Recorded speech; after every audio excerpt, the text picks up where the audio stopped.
Hmm. Now we will verify the Kirchhoff's current law for the given DC circuit. In this circuit, three resistors are there: 50 ohms, 100 ohms, and 150 ohms.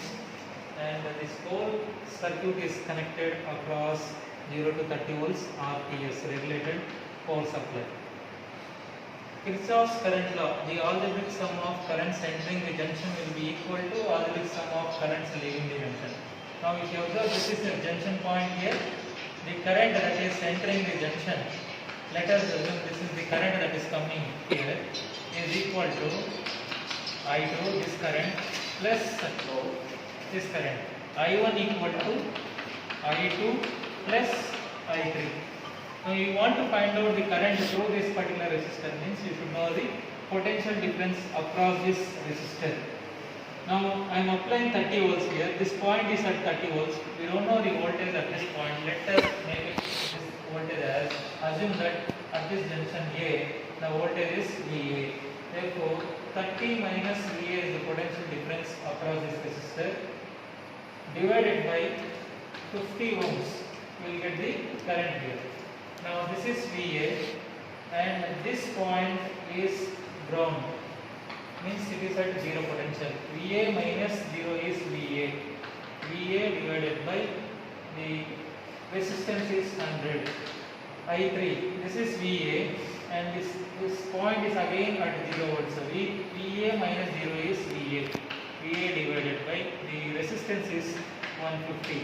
So now from this, the only unknown term is VA, that is 30 by 50 equal to, sending this VA by minus VA by 50 that side, you will get 1 by 50 plus 1 by 100 plus 1 by 150. From this we can obtain VA value as 16.363. So I1 can be obtained, that is 30 minus 16.363 divided by 50, will get 272.7 milliamperes. Similarly, I2 is 16.363 divided by 100, that is equal to 163.63 milliamperes. I3 equal to 16.363 divided by 150, will get 109.07 milliamperes.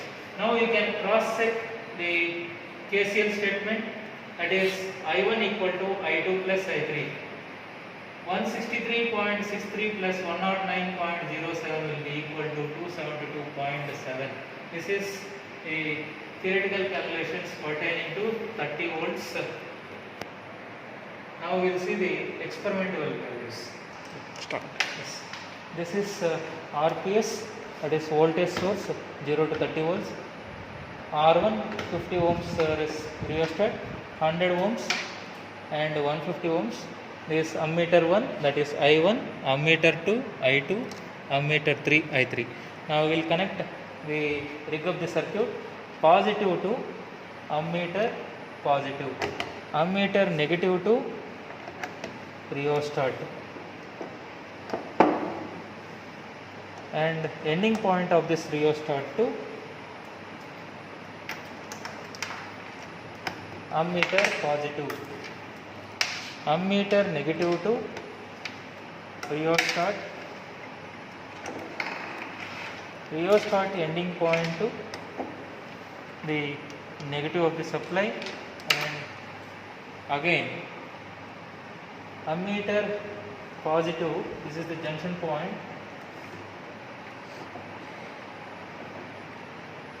to the positive of ammeter, and negative of this ammeter to the third rheostat,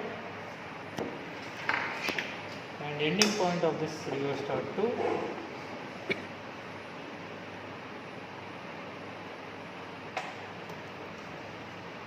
ending the negative of this RPS. Now the connections are done.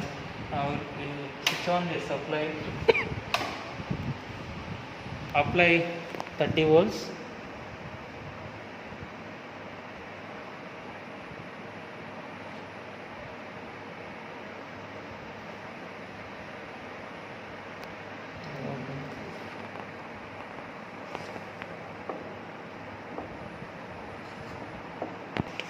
Okay, 30 volts supply is given.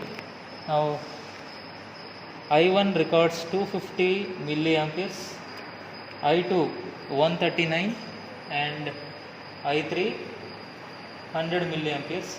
Now we can cross check.